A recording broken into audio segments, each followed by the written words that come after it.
Mr. Pertibo. Sabi niya sa akin, ikaw naman, ilang taon na ako umiikot ng buong Pilipinas, may eleksyon o wala, nagbibigay ako ng serbisyo sa mga Pilipino. Sino ba ang kasama ko? Mula noon ang mga. Sabi ko, ako, yan!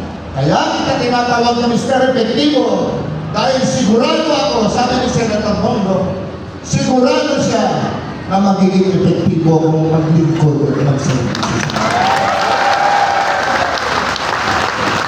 Alam niyo po, gulat na gulat ako. Alam niyo po bakit? Kasi po nakikita ko naman po sa kanya. Unang kapaanan niyo sa puso't isipan niya. Kitang-kita ko po yun sa kanyang pagsaservisyo. Bakit walang kasi nga po lagi na akong kasama? Mula ho noong 2019 hanggang ngayon po, kaming dalawa pa rin na magkasama. Tumutulong, nagbibigay ng serbisyo sa mga Pilipino. Napakataba po ng puso ko ngayong araw na ito. Napakasaya ko. Kasi po ginawa yung adopted son ng best friend ko dito sa akin.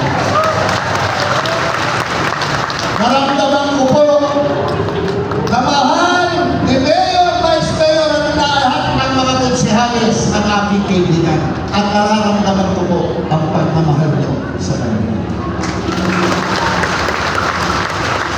Si Mr. Malasakit napagsagan. At ang tanging bisyo ng aking kaibigan ay ang hila naman nga na Alfonso. Si Mr. Malasakit, ang tanging bisyo ay yan po ang totoo. Kahit sa sulok kayo ng Pilipinas, bagyuhin kayo, bahain kayo, lindunin kayo, masunugan kayo, hindi nyo na kailangan pamuniyaw ng saklolo si Senator. Si Senator Bongo po mismo ang tatawag kay Mayor Randy kung pag-alamin. Ano ang pwede ko po kayo paglingkod sa inyong lugar? Yan ang senador!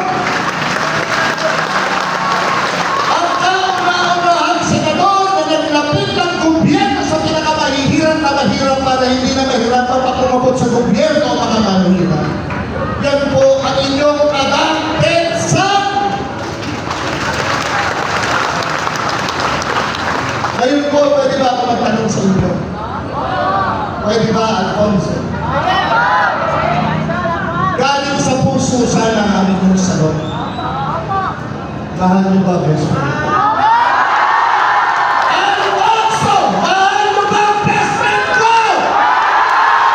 Mahal mo ba si Mayor? Mahal mo ba si Vice Mayor? Mahal mo ba si Boy? Mahal mo ba ang mga konsyal at mga kapitanyo? Totoo ba yan? Paano naman ako? Maliliwangan mahalin din dito sa atin. Totoo! Naging natin nilay sa ating kalagitnaan ng ating Panginoon kasi hindi mo tayo nagkakamali sa ating patutunguhan at magiging desisyon sa buhay. Ako po si Philip Salvador. Hindi abogado, hindi doktor, hindi engineer. Ako po isang artista. Ako po isang